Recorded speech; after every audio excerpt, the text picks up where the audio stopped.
तो कैसे हैं आप सभी। उम्मीद करता हूं कि आप सभी स्वस्थ होंगे।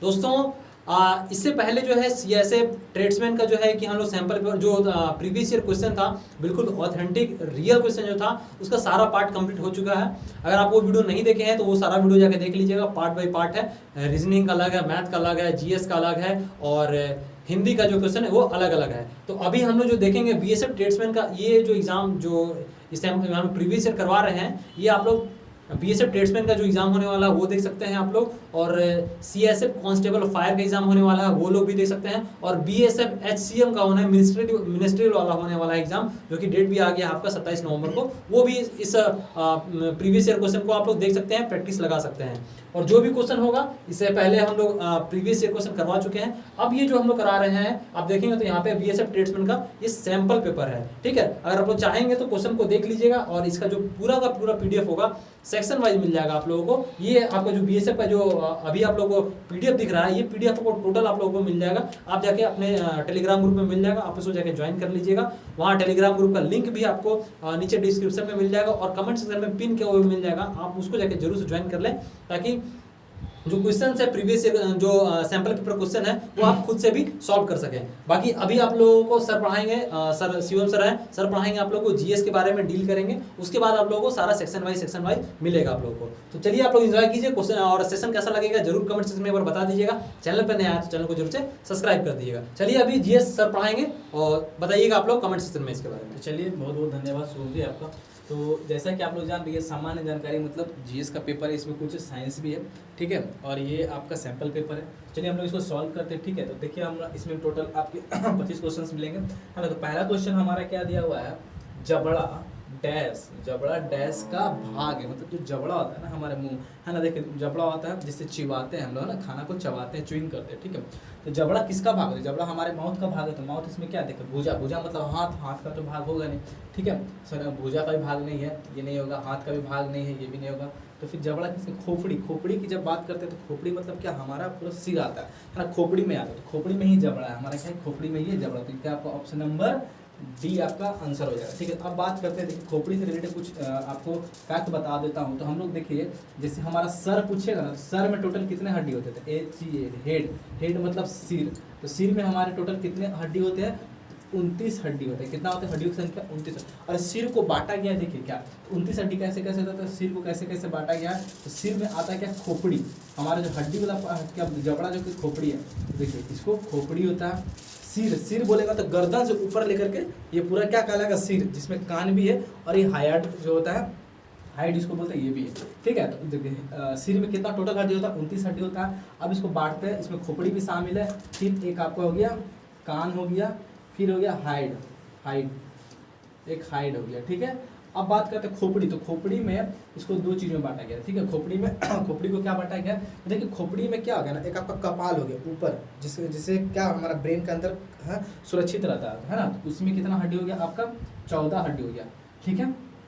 बोलते हैं इसको हम लोग कपाल, स्कल। कपाल में कितना हड्डी है, 14 हड्डी है, ठीक है। और खोपड़ी में और क्या है, फिर फेस भी है, फेस वाला जो एक्सप्रेशन हम लोग देते हैं, फेस एक्सप्रेशन होता है, नाक हो गया, है ना, जबड़ा हो गया। इसमें कितना हड्डी होता है, 8 होता है, ठीक है ना। 8 हो गई ये चेहरा पे हड्डी। तो चेहरे पे कितना हड्डी होता है, चेहरे पे 8 हड्डी होते हैं। और ये कान दोनों कान मिलाकर टोटल कितना होता है, 3 होता है, इसमें 6 हड्डी होता है कान में, ठीक है ना। हाइड मतलब क्या, हाइड मतलब हमारा ये हो गया, ये वाला पार्ट जो होता है हाइड, 1 हड्डी होता है, उसको भी काउंट करते हैं। और ये सब सिर का पार्ट है। तो देखिए टोटल कितना हड्डी, सिर में कितना 29 हड्डी होता है ना। अब इसको कहते हैं खोपड़ी। तो खोपड़ी में क्या आता है, खोपड़ी बोलेगा तो ये हाइड नहीं आ जाएगा, यहाँ से ऊपर वाला। खोपड़ी में कान भी है, कपाल भी, और ये चेहरा का हड्डी है। तो बात करते हैं कपाल में कितना हड्डी है, 14 हड्डी है, ये है ना, जिसके अंदर ब्रेन हमारा सेफ है, ठीक है। फिर चेहरा, जहाँ से एक्सप्रेशन वो फेशियल एक्सप्रेशन है, तो उसमें 8 हड्डी है। 14 8 4 बना ना 22 हो गया। टोटल खोपड़ी में कितने हड्डी हो गया, 22 हड्डी हो गया, ठीक है। यहाँ पे 22 हड्डी। फिर कान दोनों कान मिला करके 6 हड्डी होते हैं, ठीक है। आपका तो कान में कितना हो गया, 6 हड्डी हो गया यहाँ। अब बताइए कान की सबसे छोटी हड्डी कौन होता है, ये है ना। वही पूरे बॉडी की हमारी छोटी हड्डी होती है। फिर हाइड हो गया, ये वाला पार्ट। देखिए कितना हो गया ना, ये 22 6 28 और 1 29, 22 6 28 और 1 29। तो आपको ये याद रखना है। टोटल सिर में कितना होता है, हड्डी होता है। और ये खोपड़ी, किस खोपड़ा हमारा जबड़ा जो है ना, खोपड़ी। और कौन सा एक मूवेबल पार्ट है सिर में जो मूव करता है, तो नीचे वाला जबड़ा है ना, देखिए आप नीचे वाले चीज को मूव कर सकते, ऊपर वाले जबड़े को मूव नहीं कर सकते। ये कभी क्वेश्चन पूछता है, तो आपका ये option number D is the right answer हो जाएगा। ठीक है, आप लोग इसका स्क्रीनशॉट ले सकते हैं। अब बात करते हैं निम्नलिखित में से कौन सा गति का एक सही समीकरण है ना, गति का एक सही समीकरण है। तो चलिए देखते हैं, हम लोग उसको हटा देते हैं ना। तो गति का सही समीकरण है, इसके लिए देखिए क्या करना है ना। गति का आपका सही समीकरण है, चलिए दूसरे क्वेश्चन में आते हैं हम लोग ना। गति का सही समीकरण है, गति के 3 नियम है ना। गति प्रथम नियम, न्यूटन के द्वारा गति के 3 नियम दिए गए, प्रथम नियम, द्वितीय नियम और तृतीय नियम। प्रथम नियम को क्या बोलते हैं, जड़त्व का नियम बोलते हैं। जड़त्व का नियम क्या बोलता है ना, मतलब प्रथम नियम को ही जड़त्व का नियम बोलते हैं, लॉ ऑफ इनर्शिया ही बोलते हैं गति के प्रथम नियम को। गति का प्रथम नियम क्या बोलता है, कोई बॉडी मोशन में है तो मोशन में ही रहना चाहिए, या तो रेस्ट में है तो रेस्ट में ही बनाए रहना चाहता है, जब तक कि उस पर एक्सटर्नल कोई फोर्स अप्लाई नहीं किया जा सके। जैसे कि मान लो यहाँ पे पंखा घूम रहा है, तो पंखा मोशन में तो मोशन में हमेशा रहना चाहता है। ये क्या होता है, बॉडी का इसी प्रॉपर्टी को क्या बोलते हैं, इनर्शिया बोलते हैं। अपना इनर्शिया बनाए रखना चाहते हैं, तो जिस भी पोजीशन में, या तो रेस्ट के पोजीशन में हो या तो मोशन के पोजीशन में। तो इसी को गति के प्रथम नियम को है ना क्या बोलते हैं, जड़त्व का नियम बोला जाता है। ठीक है, और ये गैलीलियो के द्वारा दिया गया था, ये भी याद रखिएगा। ठीक है, तो उसी तरह गति के दूसरे नियम भी होता है, तीसरे नियम भी होता है। ठीक है, तो अब देखिए क्वेश्चन क्या बोला, निम्नलिखित में से कौन सा गति का एक सही, तो गति के नियम हम लोग 3 समीकरण देखे होंगे 9th क्लास में पढ़े हैं। तो क्या होता है एस बराबर, 3 फॉर्मूला आप लोग यूज करके बनाते थे। एस बराबर ut plus half AT square हो गया। फिर एक और फॉर्मूला था v बराबर u प्लस AT, इसी को ऐसे रिलेट करके देते थे, मतलब a बराबर v minus you by T. ठीक है, एक और होता था v square minus you square बराबर 2a प्लस। अब जब देखिए कोई भी बॉडी, देखिए s क्या है, डिस्टेंस है। ठीक है, डिस्टेंस हो गया या हाइट हो गया, u क्या है, इनिशियल वेलोसिटी, t क्या हो गया, टाइम हो गया, a क्या हो गया, एक्सेलरेशन हो गया, कितना एक्सेलरेशन से कोई बॉडी आ रहा है, t से टाइम हो गया है ना। अब बात करते हैं यहाँ पे, जब ग्रेविटी का बात हो, कोई बॉडी ऊपर से गिर रहा हो या नीचे की ओर फेंका जा रहा हो, तो उस कंडीशन में यहाँ पे जितना भी a है ना, तो a की जगह क्या लेंगे हम लोग, g का यूज करेंगे। क्या करेंगे, g का यूज करेंगे। और g का वैल्यू कितना होता है, 9.8 मीटर पर सेकंड स्क्वायर है ना। वो भी एक क्या एक्सेलरेशन है, और कैसा एक्सेलरेशन है, जो बॉडी के द्वारा है ना, मतलब किसी भी बॉडी पर लगता है। ठीक है, तो ये आपको तीन तो पता ही है। ठीक है, ये हो गया। अब देखिए यहाँ क्वेश्चन क्या, कौन सा समीकरण, तो देखिए v बराबर ये भी गलत है, यहाँ पे क्या होना चाहिए था, v बराबर v square minus you square बराबर 2as होना चाहिए। 2as तो है, लेकिन v स्क्वायर प्लस होता था क्या, नहीं, ये ऑप्शन आपका गलत है। अब v बराबर u प्लस AT होता है, यहाँ पे क्या होता है v बराबर u प्लस AT, v बराबर u प्लस AT होना चाहिए। ये तो सही है ही नहीं। देखिए u बराबर है ना, यहाँ पे v बराबर होता है, ये भी आपका ऑप्शन गलत हो गया। बात करते हैं आपका ऑप्शन नंबर ए को, देखिए s बराबर ut माइनस, तो ये भी आपको कहीं से लग नहीं रहा, किसी में बैठ पाओगे है ना, तो ये नहीं होगा आपका है ना, ये भी गलत हो गया। तो अब बचा ऑप्शन नंबर सी आपका सही होगा। तो कैसे सही होगा, चलो इसको थोड़ा सा हम लोग डिटेल करते हैं इसको डिटेल करते हैं, कैसे करते हैं, तो देखिए सी वाला को हम लोग डिटेल करते हैं। यहाँ पे थोड़ा सा हम लोग इरेज करें, देखिए यहाँ यहीं पे कर देते हैं ना। देखिए यहाँ पे ये है ना आपका s है, तो s है ना, यहाँ पे 2 को इधर भेजते हैं, तो 2 को जब हम इधर भेजेंगे, इससे डिवाइड हो जाएगा, पूरे वाला से e2 से e2 भी कट जाएगा है ना, e2 से e2 भी कट जाएगा। तो यहाँ पे क्या बचेगा, देखिए यहाँ पे बचेगा ut बचेगा प्लस इस 2, तो ये कट जाएगा, लेकिन इसके साथ भी तो 2 आएगा ना, तो ये तो नहीं कटेगा, तो इसके नीचे हाफ ही रहेगा, तो हाफ AT स्क्वायर ही रहेगा। ठीक है, और ये s तो 2 को भेजे ना, तो यहाँ क्या बचा, सिर्फ s ही ना बचा आपका। तो s बराबर क्या, ut plus half AT square, देखिए तो सेटिस्फाई कर रहा ना ये वाला, तो ये आपका सही हो जाएगा। Option number C is the right answer. ठीक है, अब चलते हैं आगे क्वेश्चन है ना, तो इसको हटा लेते हैं, हम लोग समझ में आ गया होगा। अब बात करते हैं निम्नलिखित में से कौन सा लक्षद्वीप एक द्वीप समूह है ना। आपको बताना है कि लक्षद्वीप द्वीप समूह की राजधानी क्या है। ठीक है, तो लक्षद्वीप द्वीप समूह की राजधानी तारावती है। अब क्वेश्चन क्या पूछ रहा है ना कि लक्षद्वीप द्वीप समूह का दक्षिणतम भाग क्या है, मतलब सबसे साउदर्न पार्ट क्या है, इसका आंसर हो जाएगा आपका मिनी का, क्या होगा, मिनी, वो इज द राइट आंसर होगा। ठीक है, अब बात करते हैं हमारा क्वेश्चन जो है 29 नंबर क्वेश्चन क्या होगा, माफ कीजिएगा थोड़ा सा मतलब सर्दी की वजह से खास हुआ ना। लोसार उत्सव, देखिए उत्सव है, अलग अलग स्टेट में अलग अलग ढेर सारे उत्सव मनाए जाते हैं। उसी क्रम में लोसार उत्सव किस जनजाति के लोगों के द्वारा मनाया जाता है, लोसार उत्सव। तो देखिए मुंडा, तो मुंडा जो जनजाति होता है ना, झारखंड में और उड़ीसा राज्य में बेसिकली पाया जाते हैं। हो गया मुंडा, हो गया उराव, हो गया संथाल जनजाति है ना, है ना। फिर खासी, तो गोरा खासी जनजाति मेघालय में पाया जाता है, पहाड़ियों में है ना। ठीक है, तो यहाँ पे बोला ना लोसार उत्सव, तो लोसार उत्सव का संबंध है मोनपा जनजाति द्वारा।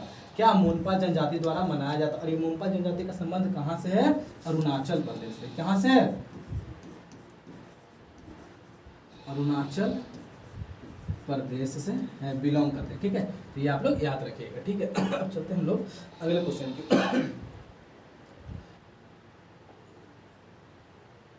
ठीक है, तो देखिए क्वेश्चन नंबर 30 में देखिएगा। अब यहाँ पे देखिए क्या बोल रहा है आपका क्वेश्चन नंबर 30 क्या बोलता है। हाँ, बहुत अच्छा क्वेश्चन है। निम्न में से कौन एक तांबे का अयस्क, मतलब तांबा कॉपर, तांबा क्या है, कॉपर को बोलते हैं, क्या बोलते हैं, COEE, कॉपर को बोलते हैं। इसका एटॉमिक नंबर क्या होता है, एटॉमिक नंबर कितना, 29 नंबर पे आता है। और इसका एटॉमिक वेट क्या होता है, वेट मतलब मास, द्रव्यमान कितना होता है, 63.5 है ना, 63.5 होता है, या आपका 65.3 तक करके है ना, ये याद रखेंगे ना। अब बात करते हैं, ये तो कॉपर धातु है जो बहुत ही मेलेबल होता है, और कॉपर धातु का यूज करते हैं हमारे घरों में वायरिंग के रूप में होता है ना ये। और बात करते हैं तो तांबे का अयस्क कौन है, तो तांबे का अयस्क देखिए 4 ऑप्शन पर, गैलेना। तो गैलेना किसका है, पीबी का, क्या होता है, गैलेना पीबी का अयस्क है। पीबी मतलब लेड, शीशा है ना, पीबी मतलब लेड बोलते हैं, शीशा को बोलते हैं, ठीक है, लेड, इसको क्या बोलते हैं, लेड, याद रखिएगा, ठीक है। गैलेना तो लेड का है, तो ऑप्शन आपका ये नहीं होगा, ठीक है। बात करते हैं कैसीड्राइड। कैसीड्राइड किसका है, टीन का अयस्क है, किसका है आपका, टीन का अयस्क है। टीन को क्या चीज डिनोट करते हैं, इसका सिंबल का एसन से डिनोट करते हैं। CbNr किसका अयस्क है, पारा का अयस्क है, किसका अयस्क है, पारा। पारा को क्या चीज डिनोट करते हैं, Hg। पारा वही है जो डॉक्टरी थर्मामीटर होता है, डॉक्टर साहब लगाते हैं, देखते हो बाजू में लगा दे, तो उसके अंदर जो रहता है ना, वो क्या रहता है, पारा रहता है। पारा एक ऐसा धातु है जो कमरे के ताप पर द्रव अवस्था में पाया जाता है। तो आपको क्वेश्चन बताना है कौन सा एक अधातु है जो कमरे के ताप में द्रव अवस्था में पाया जाता है, ठीक है। तो पारा एक धातु एक्सेप्शन होता है, जनरली धातु क्या होता है, सभी हार्ड होते हैं, लेकिन पारा एक ऐसा धातु जो कमरे के ताप पे द्रव अवस्था में पाया जाता है, और इसी का यही प्रॉपर्टी का यूज करके हम लोग डॉक्टरी थर्मामीटर में यूज करते हैं, ठीक है।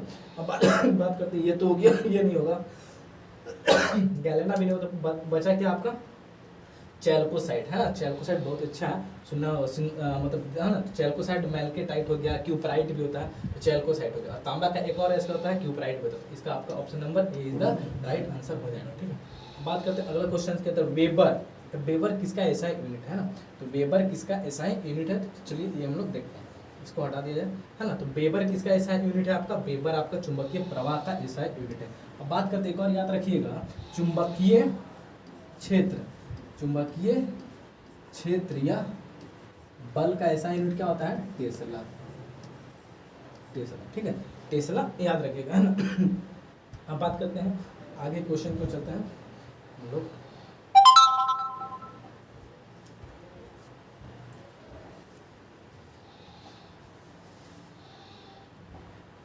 कि 1774 में सर्वोच्च न्यायालय, है ना, सर्वोच्च न्यायालय मतलब कि सुप्रीम, ठीक है ना, सर्वोच्च न्यायालय को किस शहर में फोर्ट विलियम्स में शीर्ष न्यायालय के रूप में, मतलब कि 1774 में सर्वोच्च न्यायालय को किस शहर में फोर्ट विलियम में शीर्ष न्यायालय के रूप में, जो सर्वोच्च न्यायालय था उसको किस शहर में फोर्ट विलियम में शीर्ष न्यायालय के रूप में स्थापित कर दिया गया। तो याद रखिए इसका आंसर क्या होगा, तो दिल्ली तो होगा नहीं, है ना, कलकत्ता में कहाँ फोर्ट विलियम, हाँ है कलकत्ता में। और अंग्रेजों के द्वारा जो फोर्ट विलियम था ना, वो तीन गांवों को मिला करके फोर्ट विलियम बनाया गया था। 3 गांव तो उसी को उन्होंने फोर्ट विलियम कहते थे, ठीक है। तो ये आपका कहाँ है, कलकत्ता में, और 3 गांव का नाम है, आप डिस्क्रिप्शन बॉक्स में मतलब कमेंट में जरूर बताना, ठीक है। अब बात करते हैं एसीटोनाइट्रिल का सूत्र क्या है। एसीटोनाइट्रिल क्या एक ऑर्गेनिक कंपाउंड है ना, ऑर्गेनिक कंपाउंड है आपका, ठीक है, कार्बन के यौगिक के द्वारा बना है। अब बात करते हैं ये ऑर्गेनिक कंपाउंड है ना, तो अब इसका फॉर्मूला क्या होगा, जैसे मीथेन हो गया, इथेन हो गया, सबका फॉर्मूला होता है ना, कार्बनिक कंपाउंड है। अब इसका देखिए फॉर्मूला क्या होता है, इसका फॉर्मूला याद रखिएगा, C2H3N। अब आप बोल रहे हो इसमें दिख कहाँ रहा है C2, इसमें कोई ऑप्शन में दिख रहा है, तो C3, C यहाँ पे क्या है, 1 2 है, यहाँ भी 2 है, लेकिन हाइड्रोजन 3 है ना, तो हाइड्रोजन यहाँ भी 3 है, ठीक है। ऑक्सीजन तो होगा नहीं, तो ऑक्सीजन इसमें है, तो ऑक्सीजन ये तो होगा नहीं। C2H3 यहाँ भी 3 है, C3 को है, ये भी नहीं होगा, ठीक है। C2N2 ये भी नहीं होगा, आपका ऑप्शन बचा कौन, ये वाला।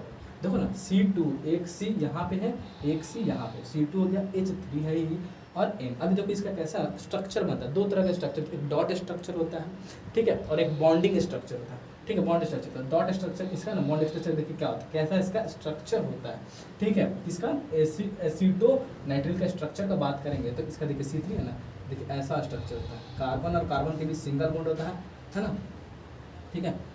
अब इधर हाइड्रोजन से जुड़ा होता है, इधर भी हाइड्रोजन से जुड़ा होता है, और इधर भी हाइड्रोजन से जुड़ा होता है, और ये एक जो कार्बन होता है ना ट्रिपल बॉन्ड नाइट्रोजन से जुड़ा होता है, ठीक है। ट्रिपल बॉन्ड का फॉर्मूला बताना है आपको, ठीक है, क्या बोलते हैं कमेंट बॉक्स में जरूर बताइएगा, ठीक है।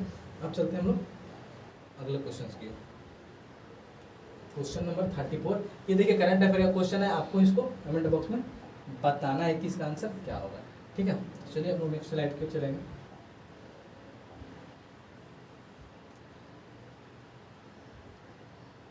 हाँ, बहुत अच्छा क्वेश्चन है। यहाँ पे देखिए भारतीय महिला की सबसे पहली ज्ञात आत्मकथा कौन थी, तो भारतीय महिला की सबसे पहली ज्ञात आत्मकथा कौन थी, तो इसका आंसर हो जाएगा आपका अमर जीवन, अमर जीवन है ना। और अमर जीवन किसके द्वारा था, सुंदर है ना, रास सुंदर देवी करके कोई है ना, रास सुंदर देवी द्वारा रचित आपका आत्मकथा है। उनके आत्मकथा का नाम क्या था, अमर जीवन। आप लोग याद रखिएगा ना, रास सुंदर देवी करके इसी तरह कोई नाम था, ठीक है, वो हो गया। हाँ जी, बहुत ही अच्छा क्वेश्चन है ना। तो option number B is the right answer होगा। अब बात करते हैं क्वेश्चन नंबर 36 का। तो किरण देसाई को कौन सी पुस्तक संपत चावला, क्या संपत चावला के नाम से एक युवा की कहानी, तो किरण देसाई की एक पुस्तक है ना, और संपत मतलब कि वो कहानी किस पे बेस्ड है, संपत चावला नाम के एक युवक है उस पर बेस्ड है। तो इसका आंसर आपका क्या होगा, इसका आंसर बहुत अच्छा क्वेश्चन है, ये बहुत लोग से नहीं भी बना होगा। इसका आंसर कौन हो गया, हलबलू इन द गुवाव आर्चर्ड। मतलब कुछ क्वेश्चन ऐसे होते हैं जो छोड़ने वाले क्वेश्चन, तो समझिए उसी क्वेश्चन के कैटेगरी में से है, ठीक है। अब बात करते हैं हम लोग आगे चलते हैं अपने क्वेश्चन नंबर 37 की ओर चलते हैं।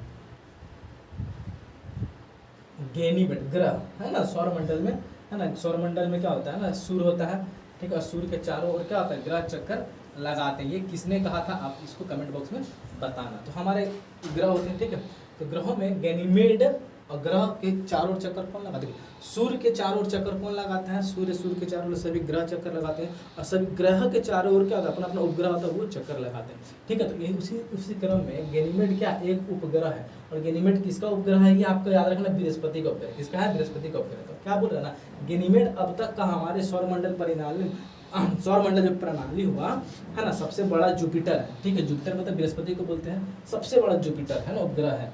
गैनीमेड का सबसे बड़ा उपग्रह है, वह किस ग्रह की परिकल्पना करता है, मतलब गैनीमेड उपग्रह किस ग्रह का, तो बृहस्पति का एक उपग्रह है गैनीमेड, जो बृहस्पति ग्रह के चारों ओर चक्कर लगाता है, और ये सौरमंडल का सबसे बड़ा उपग्रह है। किसका ग्रह है, बृहस्पति का, ठीक है, ये याद रखना है। अरुण को क्या बोलते हैं, लेटा ग्रह बोलते हैं, लेटा हुआ ग्रह बोलते हैं, लेटा हुआ ग्रह भी हम लोग बोलते हैं। और सबसे वरुण, तो वरुण जो हो गया सबसे ठंडा ग्रह, सबसे ठंडा ग्रह, क्योंकि देखिए ये मान लीजिए सूर्य है ना, तो सूर्य से सबका क्रम बटा हुआ कितने दूरी पे, तो सबसे लास्ट में क्या होता है, यहाँ पे बुध हो गया है ना, बुध हो गया, शुक्र हो गया, तो सबसे लास्ट में क्या होता है, वरुण। तो वरुण पास क्या होता है ना, सूर्य का हीट पहुँचने में बहुत ज़्यादा टाइम लगता है, और बहुत ठंडा ग्रह इसी को बोला जाता है, किसको, वरुण को, ठीक है। शनि के ग्रह कौन है, टाइटन। शनि का एक ग्रह है टाइटन है, जो आपका सौरमंडल का दूसरा सबसे बड़ा सेकंड उपग्रह, सेकंड बड़ा क्या है, उपग्रह है, उपग्रह है, ठीक है। ये हो गया आपका। और बात करते हैं मंगल के दो ग्रह, याद रखिएगा मंगल के दो ग्रह बहुत ही फेमस है, फोबोस तथा डिमोस। मंगल के दो उपग्रह है, एक फोबोस हो गया, तथा दूसरा क्या है, डिमोस उपग्रह है। मंगल के दो उपग्रह फोबोस तथा डिमोस, याद रखिए। इसका आंसर तो क्या, आंसर नंबर बी तो आपका राइट आंसर हो जाएगा, है ना, ठीक है। अब आपको कमेंट बॉक्स में बताना कौन सा ऐसा ग्रह, देखिए ग्रह जो होता है ना, जितने भी ग्रह होते हैं सब क्या होते हैं, एंटी क्लॉकवाइज घूमते हैं, क्या होते हैं, एंटी क्लॉकवाइज घूमते हैं। लेकिन कुछ ग्रह मतलब एंटी क्लॉकवाइज कहने का मतलब क्या है ना, किधर से घूमते हैं, पश्चिम से लेकर के उत्तर की ओर घूमते हैं, ठीक है, एंटी क्लॉकवाइज। लेकिन कौन सा ऐसा ग्रह है ना, मतलब कि पश्चिम से लेकर पूरब की ओर घूमते हैं। कौन सा ऐसा ग्रह जो उल्टा दिशा में घूमते हैं, क्लॉकवाइज घूमते हैं, तो कौन घूमता है आपका, ये आपका अरुण और शुक्र घूमता है ना, ये बाकी सभी ग्रहों के विपरीत घूमता है, ठीक, अरुण और शुक्र, याद रखिएगा, है ना। अब चलते हैं अगले क्वेश्चन। निम्नलिखित में से कौन सा भारतीय राष्ट्रीय राजनीतिक दल 1800, कौन सा दल, भारतीय राष्ट्रीय एक राजनीतिक दल है जो 1885 में स्थापित, कब स्थापित हुआ? 1885 में। सबसे पुराना दल, क्या पूरा सबसे पुराना दल है और जिसने कई बार विभाजन का सामना, मतलब कौन सा ऐसे सबसे पुराना दल है 1885 में गठित कि जो सबसे ज्यादा विभाजन, तो बात बहुत बार उनमें बंटवारा हुआ, क्या वो विभाजन हुआ। देखिए ऑप्शन देखते हैं हम लोग। तो ये आपका ऑप्शन 1885 में ना, तो चलिए हम लोग कौन सा ऐसे पुराना ग्रह है, तो देखिए भारतीय कम्युनिस्ट पार्टी, मार्क्सवाद, सीपीआई, ये नहीं होगा, भारतीय राष्ट्रीय कांग्रेस साम्राज्य, तो आपका ऑप्शन का राष्ट्रीय कांग्रेस है ना। 1885 में कौन किसकी स्थापना हुई थी, कौन सा राजनीतिक दल की स्थापना थी? कांग्रेस का। किसका? कांग्रेस, इंडियन नेशनल कांग्रेस की स्थापना हुई थी और इसका एओ ह्यूम के द्वारा, एल्विन ऑक्टेवियन ह्यूम के द्वारा 1885 में इसका स्थापना किया गया था। और कहाँ गया था? मुंबई के तेजपुर गोकुलधाम विश्वविद्यालय करके कुछ है, अब उसको पूरा नाम बताएगा, उसमें किया गया था। तो इसका आंसर क्या? Answer number B is the right answer. अब चलते हैं हम लोग अगले क्वेश्चन की।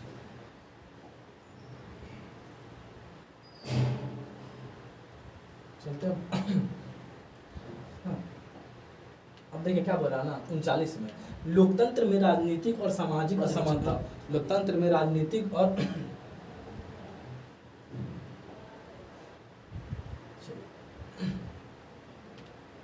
ठीक है ना।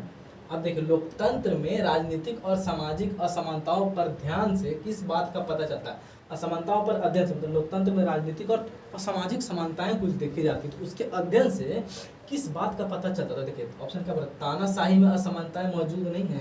तानाशाही में असमानताएं मतलब सही बात है, तानाशाही में असमानताएं मौजूद नहीं है, ऐसा तो हो नहीं सकता, असमानताएं होता ही है, ठीक है, क्योंकि वो समान सभी को देखते हैं, जो तानाशाह राजा होते सभी को समान व्यवहार तो करते नहीं है ना। लोकतंत्र विकास को रोकता है क्या? ऐसा तो नहीं। अगर हमारा भारत क्या है, डेमोक्रेसी कंट्री है, लोकतंत्र है ना, हंस सकते बोल सकते हैं, या वीडियो आराम से बना, मेरे ऊपर किसी का दबाव नहीं, तो विकास नहीं। और इंडिया देख रहे हो आप, चौथे नंबर का सबसे बड़ा अर्थव्यवस्था में बनने वाला है, ठीक है, बन गया।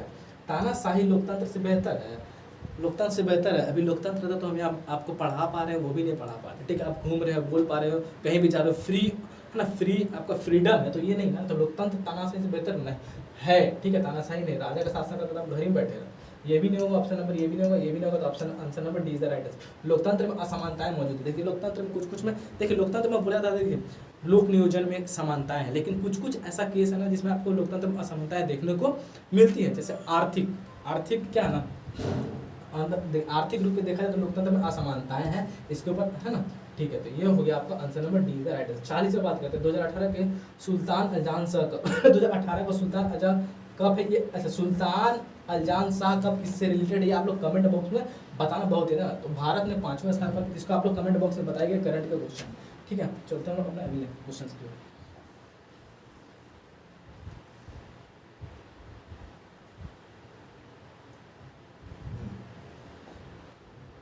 देखिए 41 निम्नलिखित में से कौन सा नृत्य, क्या है नृत्य के बारे में पूछ रहा है, मध्य प्रदेश एमपी है ना, एमपी मध्य प्रदेश का राजधानी क्या, भोपाल है और इंदौर सबसे स्वच्छ शहर है, लगातार 5वीं बार आ रहा है, ठीक है। तो कौन सा एक नृत्य शैली है ना, तो बात करते हैं लेजिम, तो लेजिम कहाँ की नृत्य शैली है, महाराष्ट्र की, कहाँ की है, महाराष्ट्र, ठीक है। ये हो गया माचा।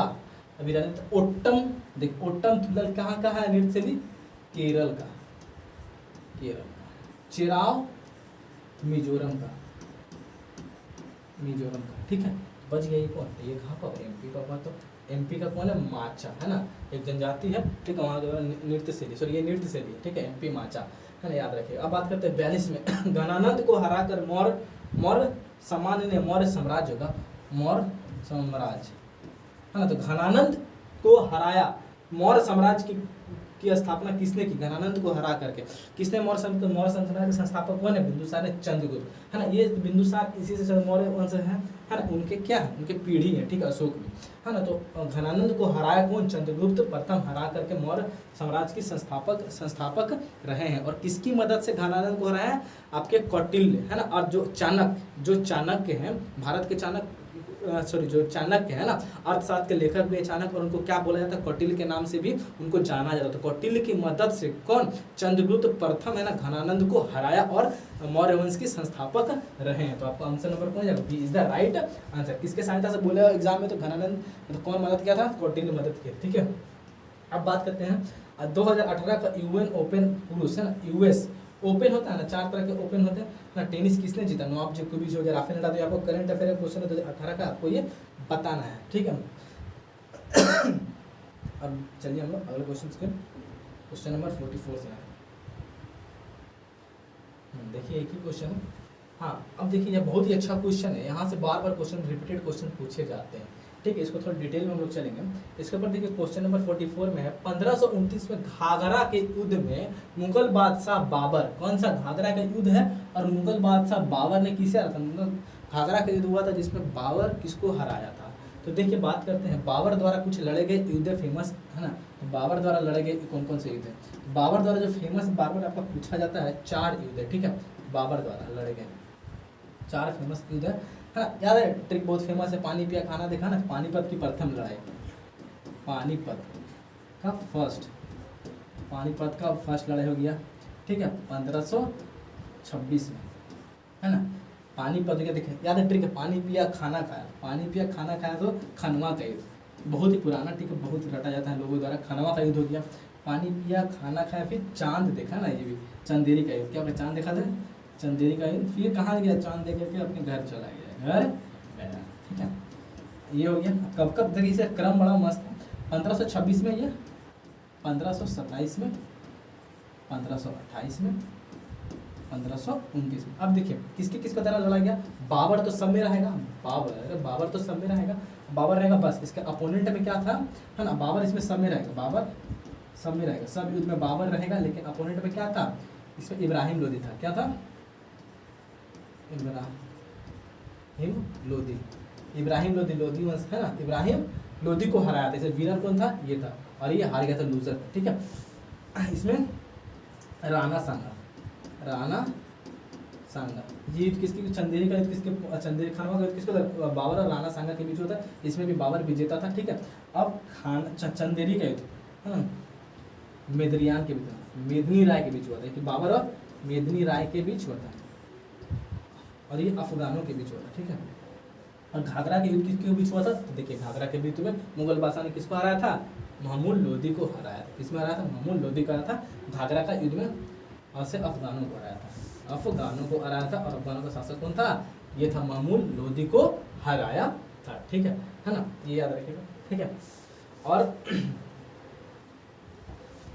चलिए ये क्वेश्चन हो गया, आप लोग इसको देख लीजिए, इसका आंसर कौन है? महमूद लोदी को हराया था, ठीक है। और यूसुफ आदिल शाह, ये था बंगाल का नाम, है ना। चलिए हम लोग अगले क्वेश्चन को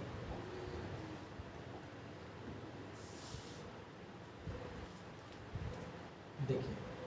ये पहला वाला करंट अफेयर है, इसको छोड़ दिए तो रटने का कोई फायदा नहीं।